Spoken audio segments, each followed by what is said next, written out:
Hey soccer people, Coach Mike here with New Vision Soccer Academy. And today we're going to be working on finishing with one touch. We're going to discuss how to shoot the ball when it's rolling away from you, rolling towards you, and even how to attack across when it's coming in on the ground.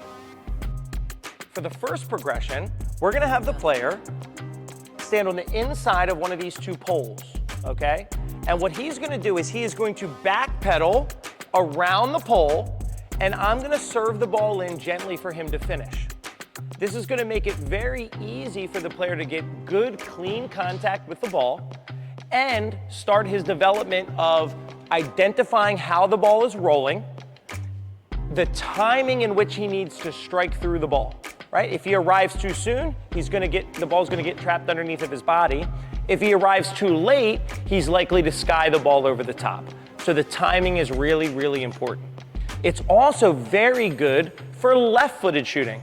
If you have a player that really struggles with their left foot, having the ball rolling towards them is going to allow them to get clean contact on the ball, start feeling that ball fly off their foot. That's going to generate confidence, and through that confidence will breed more and more success for that weak foot. Okay? So for the first progression, Colin, I want you to stand here. All right? You are going to backpedal around this pole. I'm going to serve a ball in, and you're going to have a smash into the net. What do you say, buddy? Ready to rock? Okay. All right, so I'm going to be here. Colin, backpedal. And now I play it around, and now finish. Bang. Yep, now leave it. Ready, backpedal. And find it. Bang, beautiful, dude. Ready? Yep, come on. Keep your eye on the ball. Bang, one more.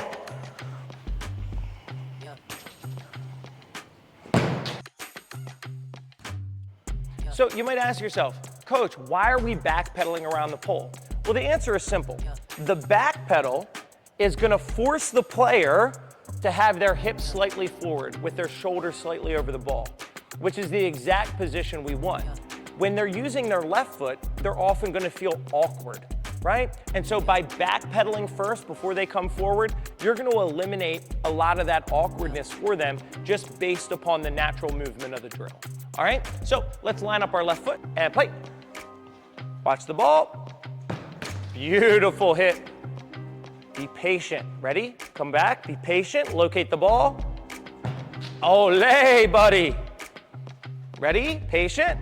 Yep, find the ball. Good. It's coming in through. Bang. Let's do one more. Let's do one more. Ready? Go. Wonderful. So now in progression 2, we're going to have the ball rolling away from the player.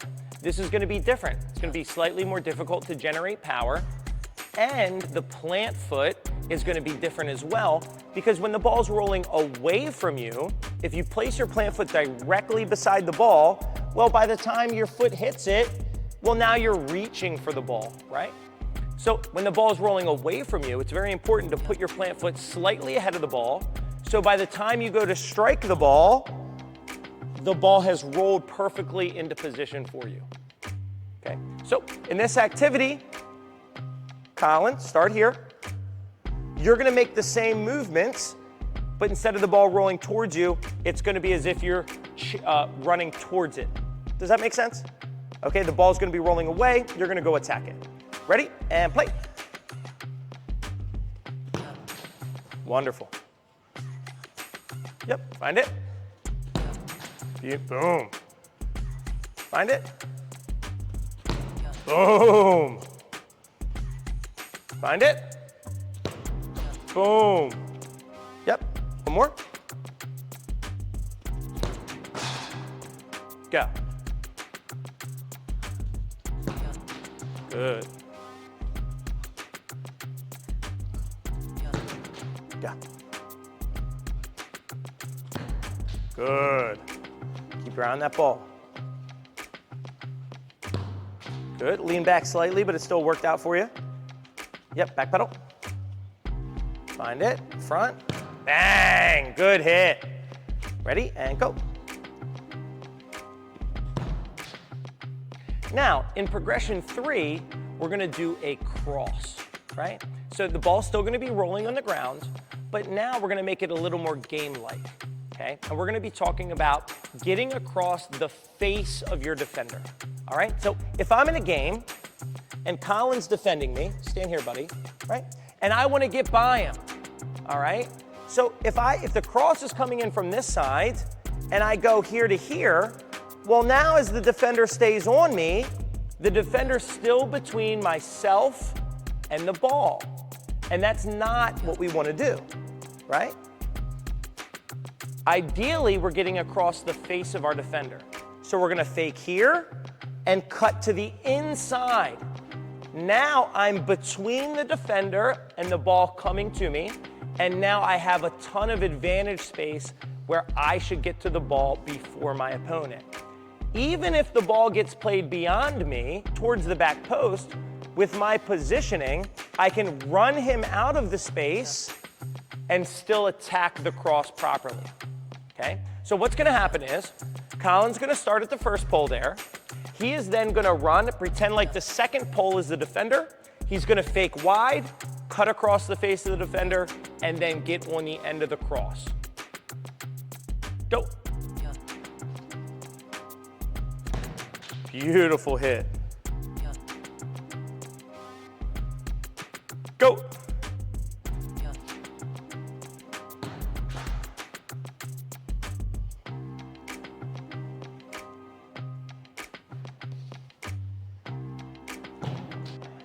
Okay, now in that last rep, you saw Colin use his right foot. He saw the angle of the ball coming across him, so therefore he was more patient. He didn't run totally to the ball right away. He paused for a beat, let the ball come across his body, and then struck it with his right foot. Those are those small details that are really, really important for a player who wants to be successful in a real match. As that ball's coming across, he's got to be able to read the flight of the ball. He needs to understand where the defenders are. Can he beat the defender to the ball? Does he have enough time to let it come across his body? And so with these drills, we're just laying the foundation for all of those little minor details to add up so we can be successful at hitting moving balls with one touch. Okay guys, here's a bonus drill for you. I call it the poacher's drill. What is a poacher? Well, he's that guy that doesn't do much all game, camps out in the box, and by the end of the 90 minutes, he's wound up with 2 goals. Well, why? Because he's very good at identifying loose balls, attacking them, and finishing with authority. So I designed a drill especially for those sort of players to increase their level of skill. So how can we do it? What we're gonna do is very simple. Colin, stand here, facing this way. Colin will be facing away from the play, and I'm just gonna play random balls into him, and he's gonna have to turn, locate the ball, and finish it. A lot of the same concepts we've worked on in the other progressions lead directly to this drill. The biggest thing is, how quickly are you identifying where the ball is? How quickly are you attacking it? And then when you get to the ball, do you have enough composure to finish calmly? Okay, you ready? So when I say go, you're gonna find the ball and finish.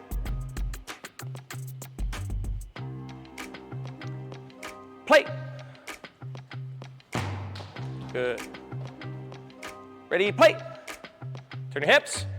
Good, finish. Play. Oh, I got him. I jammed him up. Ready, play. Jam up. Much better patience. Okay, so some final thoughts on finishing with one touch with the ball on the move. A lot of times we overcomplicate things, right? The simpler we can make our coaching points for our players, the better. And a lot of times, especially in a tight game, you're tired. The biggest thing for your players to focus on, keep your eye on the ball, right? The ball's rolling across and they want to strike it with power. And if you watch them close, a lot of times they pick their head up, they take their eye off the ball, and that's a main reason why they're skying it over the net or shanking it wide. So if I could only have my players think about one thing in this moment, it would be to keep your eye on the ball.